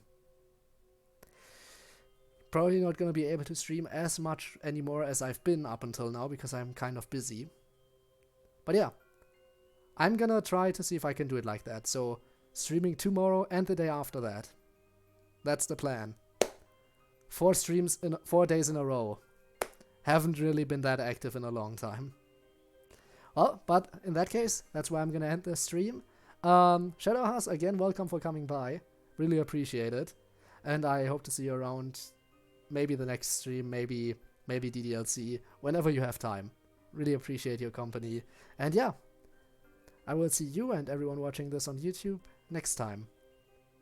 Bye.